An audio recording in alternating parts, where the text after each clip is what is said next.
give you some findings we have had during the last years in optimizing training quality in elite sport. And it's the improvement of performance, of course, and if you want to have a chance to improve the performance, you have to increase the quality of training. There's no doubt about this. But how can we do this?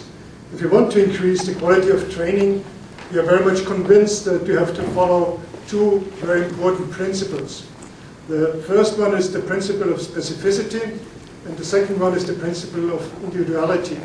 Professor Bishop nicely demonstrated this yesterday already, how important it is to focus on individual training process. I would like to show you some aspects which have to be followed by the coaches and the scientists in order to guarantee that these two principles can be fulfilled. So in order to be able to realize these principles, you have to have, first of all, knowledge of the specific parameters which are really relevant to the performance of the very specific kind of sport. The second important aspect is that you have to have training methods and exercises that fulfill the standard criteria of the so-called specific means of training.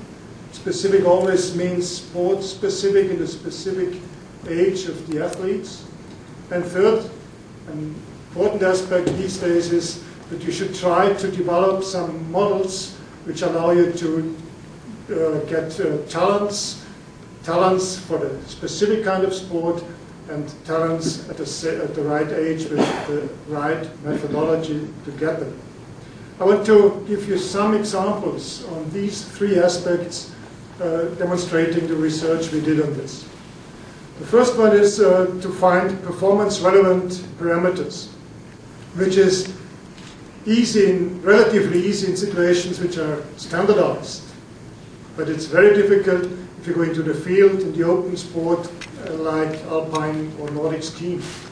So if you want to do a movement technique analysis in skiing, you have to cover the challenge that there is a very complex field condition, that you have to have a very high accuracy in the measurement methods you use, and that's very important, the measurement sensors should not influence negatively the course of motion of the athlete. So in order to do this, you need to get good relevant parameters, a very complex biomechanical technique analysis, which goes for kinematic parameters in order to get the ground reaction forces that act during the skiing turn. You have to have the possibility to reconstruct the movement three-dimensionally, so you need to do high-quality kinematics. And in addition to that, you are interested in the movement coordination, which means that you want to know which muscles act how intense at which time of this performance. So to get all this, as we have done this for the world champion in alpine skiing in giant slalom, you have to prepare the situation. You have to make sure that the pist you want him to ski is a World Cup specific situation. You need calibration points in order to analyze the kinematics three-dimensionally afterwards. In order to do that, you have to measure these calibration points using geodetic measurement systems. You have to use various channel-locked video camera systems which allow you to pan, tilt, and zoom the performance. And afterwards, the very time-consuming digitizing of the various body segments. We have still using peak and strength 3D software systems which we have adapted to the very specific situation in ski racing. Before you can ask the skier to perform, as you can see, a big group of co-workers have to do a lot of work in order to get the slope ready. You have to get it icy, then you have to fix the cameras at various points, and then you can allow the skier to perform. Once he has performed, once you have done all these data, then you know which are the specific parameters relevant, for example, for giant slalom techniques, then you have to find a situation where you can demonstrate it to the coaches and allow the coaches to get this data from the way they can use it during the training sessions. So in this case, for example, if you're interested in ground reaction forces, you would not be able to ask the ski racer to use this system, although it would be a three-dimensional ground reaction force measurement systems and would allow you to get very detailed data, but the performance wouldn't be the same anymore compared to the competition-specific performance. So you use, for example, systems like this, which can be adapted to the race setup of the athletes and allow you afterwards to use this system for the athletes in the World Cup situation, to analyze their performance, giving the coaches the chance to get detailed inside results from what he is doing. For example, here you will see the ground reaction force of the outside ski compared to the inside ski in 2 consecutive turns. Here you see the EMG, the muscle activity of rectus femoris, outside ski leg, inside leg. And here you see the pressure distribution of the outside leg compared to the inside leg, while he's performing slalom turn like this. And you get very interesting and detailed results for the coaches. The coach can analyze the performance knowing which parameters are relevant for this performance due to the biomechanical research that had been done before. So this is one challenge if you want to get the really sport-specific relevant parameters in high-performance athlete situations in open sports like alpine skiing. Another big challenge is to have, if you want to follow the principle of specificity in this specific kind of sport, that you have to develop specific training exercises and specific training methods. That's what I'm going to focus on in the next session of my presentation. If you need special exercises, because they must be in harmony with those parameters of movement which characterize the structure of the competition movement technique, which means that you have to follow the so-called principle of kinematic and kinetic correspondence, as we call it, to coordinative affinity. Because if you have exercises that fulfill the coordinative affinity, you have favorable training stimuli in the muscles which are relevant for this competition movement, and you develop the specific neuronal mechanisms which allow you to do the specific kind of movement, as I will show you a little bit later. For example, going back again to alpine ski racing, what we can see here is 2 consecutive turns in the slalom situation, ground reaction force of the outside ski compared to ground reaction force of the inside ski. And here you see the knee angle of the outside and the inside leg, vice versa in the other turn. If we focus on the inside leg, for example, you realize that when we have the highest ground reaction forces, you have an eccentric movement because you're bending your knees, followed by a concentric movement. And if you go to the next turn, you have the same situation again. You can demonstrate the amplitude, you can demonstrate the ground reaction forces they have to cover in this situation, and you can demonstrate the time they need for this performance. So now you can develop an exercise that comes very closely to this situation. So we did this so-called eccentric power simulator, which allows the athlete to do performance on a ground reaction platform. We have a goniometer, which is a remote control system, so you can force him to do this performance in the same amplitude of the knee angle as it's done in the situation outside. And you can make sure that the eccentric followed by the concentric action, which is a kind of ski-specific stretch shortening cycle, will be done very ski-specifically. If you go to the measurement systems, what you can see here now is, here we have the knee angle of one leg, here we have the ground reaction force during this movement, and to compare, you see here the maximum voluntary contraction in the isometric situation at a specific knee angle. If you go to the same knee angle during the eccentric movement, you see the huge difference in ground reaction forces performed compared between the eccentric concentric movement to the normal isometric maximum force development situation. So this is a kind of ski racing specific training exercise. But if you go then not only to the conditioning part but also to the movement technique development part, you should not do the same kind of movement all the time because you don't improve from this kind on, and you're not allowing the system, athlete, to find his optimum way of movement patterns. So we know that we do have in our performance a so-called functional variability. If we go to the experiment by Loesch, who analyzed elite dart throwers, he realized that they were able to perform differently, coming to the same positive macroscopic, very stable result. But the performance, if you go to the hand trajectory, allowed them to do it, to leave the dart earlier with a different flight path compared when he leaves it later to this flight path, which means that this is optimum, this is correct, this is positive, and this variability is necessary to allow the athlete to get what we call a high macroscopic stability, which is the desired one, to be very stable here, but you need a high microscopic variability to allow the different situations to adapt the different muscle activities to come to this positive desired macroscopic stability.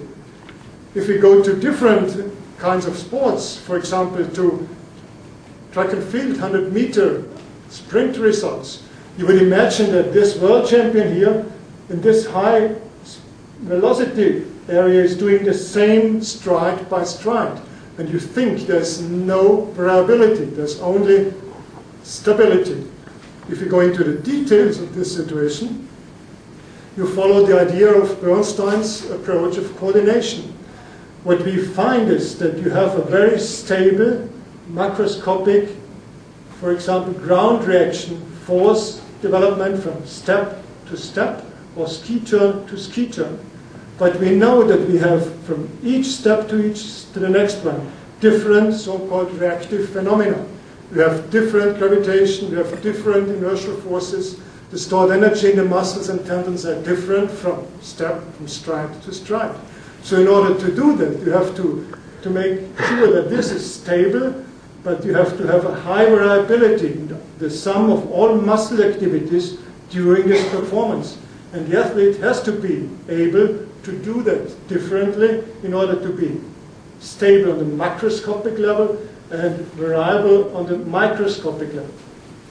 So if we go into the details and analyze the performance of the athletes, for example in sprint, and look at the different muscles in this situations, ground contact 1, ground contact 2, and just analyze when they start with their muscle activity and when they stop the muscle activity, you come to this kind of pattern. You have in this situation the variability of movement patterns in elite sprinters. This is the total sprint cycle, one cycle.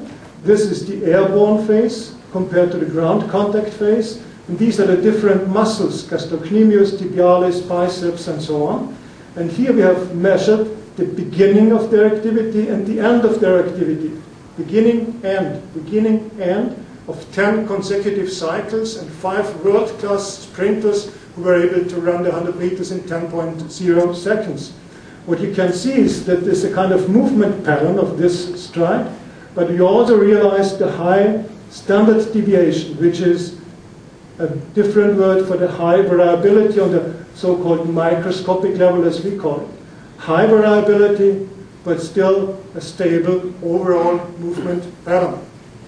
So the training goal in this situation is, as Schodan demonstrated by his differential learning technique, that you have to allow the individual athlete to find his optimum of movement pattern. In order to do that, you have to enhance variability of movement, in order to be able to enhance the variability of on the microscopic level, to stabilize the macroscopic level. So therefore you have to provide systems during the training process which allow or force the athlete into this variability. How can we do this? One approach would be to use so-called motor constraints. What are motor constraints? They are basic conditions which force the athlete to perform the desired movement pattern. So if the desired movement pattern is to increase variability, we have to use a motor constraints that forces the athlete to increase the variability in order to change his stable but undesired movement pattern into the desired one. The way is from stability to instability into the new stability. what possibilities do we have to have so-called full coordination dynamics? The one is the undesired one, that's the intrinsic dynamics. This is one movement pattern, second, third, fourth, these are the movement patterns, and the steeper the situation, the more stable this movement pattern is. If this is the non-desired one, and you want to change this, it's very difficult to come from this high and very intensive stability situation via instability into a new stability situation. But that's necessary in order to be able to improve.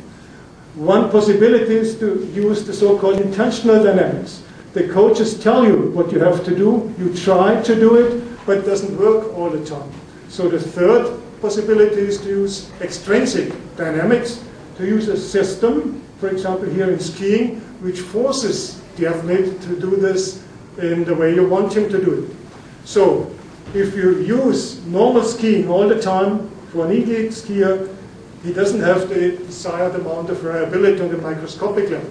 So in order to improve this, you have to find situations where this natural variability, which is the normal variability, is increased by the new system. So you guarantee a provoked kind of variability like this. What we did, we developed a so-called sensor whip, a seesaw-based plate, which we fixed between the binding and the ski, that allows or forces the skier to change his movement pattern during one turn, forward, backward, for example, of the center of mass.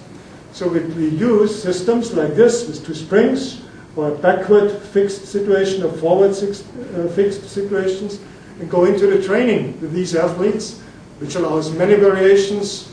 It's easy to handle, and the possibility of intended differences is very high. So what we do is we ask them to perform. Here you have the situation, same skier in the training. One of them is the race setup, and the other three are these three different motor constraints you saw before. If you look at this, are you able to tell me which is the race setup? It's the same racer, totally different situations, and you wouldn't expect him to be able to perform like this. In fact, this was the race setup situation. This is the backward springs, forward situation. Again, if you look at it, even if you know it, you find it difficult.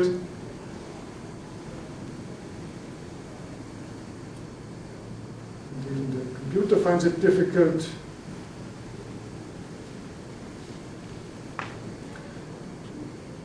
to make sure how it works.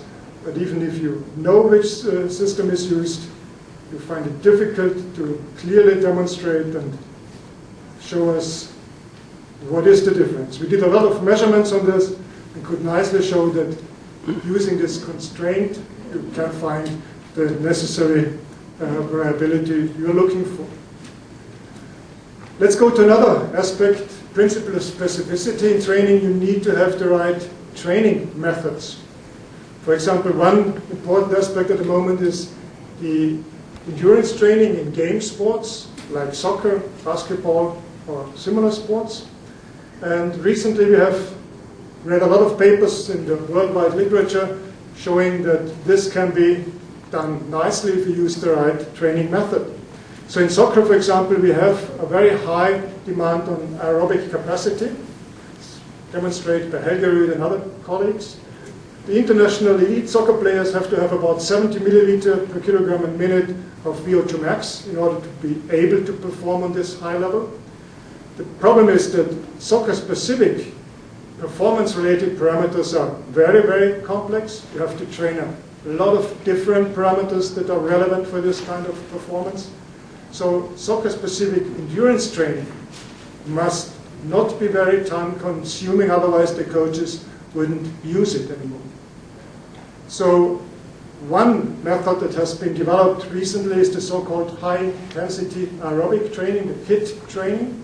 It has been shown that this improves VO2 max dramatically in elite sport. It's just one example. For example, when they used the elite soccer players for different protocols, two so-called HIIT protocols, two moderate training protocols, 4 minutes loading, 3 minutes recovery, 4 times per session on a very high level, or 15 performed 47 times per session on the same high level, compared to 45 minutes training on 70% of heart rate max, or 24 and 25 minutes on 85% heart rate max. What was the result? It could clearly be shown that the HIIT training protocols were able to improve within a short time VO2 max on a higher level, even to a higher level, significantly, but moderate training protocols did not improve VO2 max.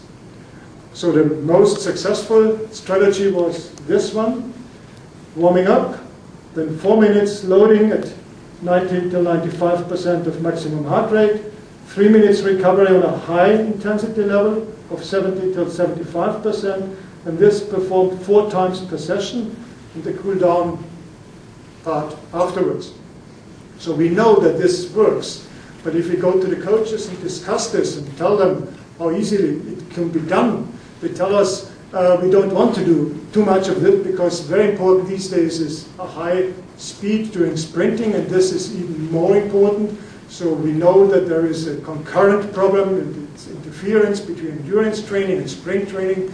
We don't want to lose sprinting capacity, so we don't use this that much. So we said, well, we don't believe that really this concurrent problem is a very high problem, and made another research project where we tried to demonstrate whether this interaction between HIIT training and speed training is so negative as it's shown by many coaches.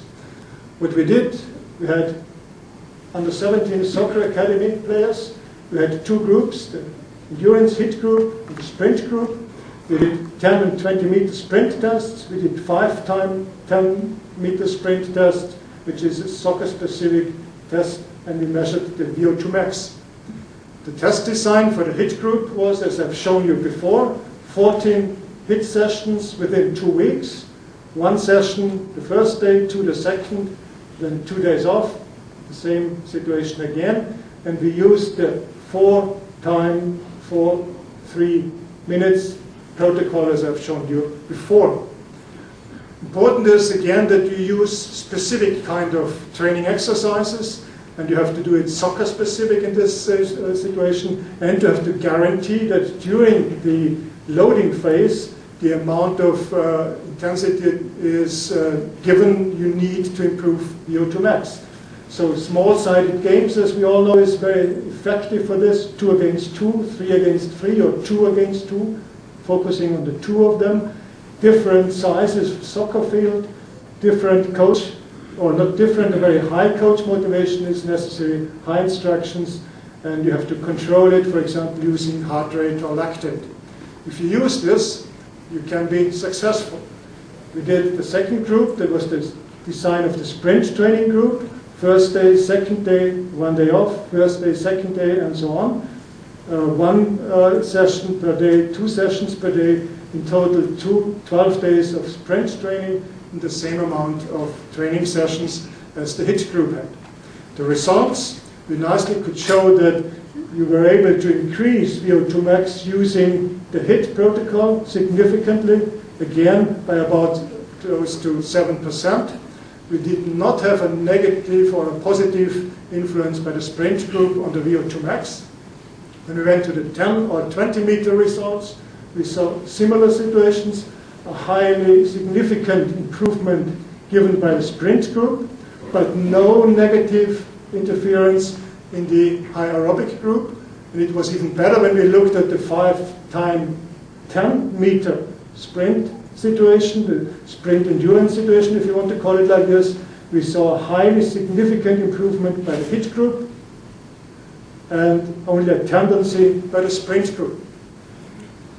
In total, it's possible to use both systems, and this HIIT performance training protocol seems to be very effective on improvement of VO2 max as well as an improvement of kind of speed endurance, and no negative effect on the maximum sprint performance. And finally, the third very important aspect these days is to find talent identification and development models which are fair, which are specific, and which are efficient, which isn't be guaranteed, as I will show you in a few minutes. If we go into the literature and look at elite performance people, either in sports or, for example, in culture, in music, whatever, you realize that the most important thing seems to be the high amount of training during the whole development period. If we go to the soccer players, compared, for example, to violin players, and if we have three groups, international top athletes, national top athletes, provincial athletes in soccer, professionals, good experts, least accomplished experts and amateurs in violin players, you have the same results. Within about a 10 to 12 years development, you have to be able to perform between 10 and 11,000 hours of training to become international top, independently how gifted or how talented you are. And this is clearly demonstrated in literature. This seems to be a very important aspect. Even if you go to the very young athletes in soccer, and you just look at the amount of training they have had, and you go to the elite under 9 and sub-elite under 9, you see the difference. It's mainly done by the amount of training. So why do we need talent selection? So it's obvious that one aspect is a high amount of training. You have to be able to do 20 to 30 hours of practice per week. You have to do that consequently over at least 10 years, which means 6,000 to 11,000 hours of training. Doesn't matter whether you're a piano player or a soccer player. But not everybody who is doing this can become international top. So you have to have specific genes, maybe as we have been taught yesterday in the opening ceremony, or you have to have a specific kind of talents which are for a specific kind of sport. What can we do? We have different models in sports science looking at these talent parameters. And we have also been able to do a nice research project, a longitudinal research project with the Austrian elite soccer players, starting in 2001 till December 2010. And we were able to test all soccer academy players from all over Austria, aged between 14 and 17 years old. We had a battery of 10 fitness tests. We did it 2 times a year. We had in total 3,000 players, and then we differentiated between those who were drafted for national teams, either under 18, 19, 20, or under 21, and compare them to those academy players who were not drafted. And we had about 200 to 250 per year of drafted players versus the non-drafted players. We did these testing performances: sprint, foot tapping reaction, agility, endurance testing, sit and reach, ball throw, various jumping performances. Did a principal component analysis and got 3 factors: power and flexibility, speed, coordination, and endurance. And then we did different statistics, and a very important statistic for us was the stepwise discriminant analysis, because we wanted to know whether we were able to predict those who become drafted after a few years by some of the sport motor tests we have been doing.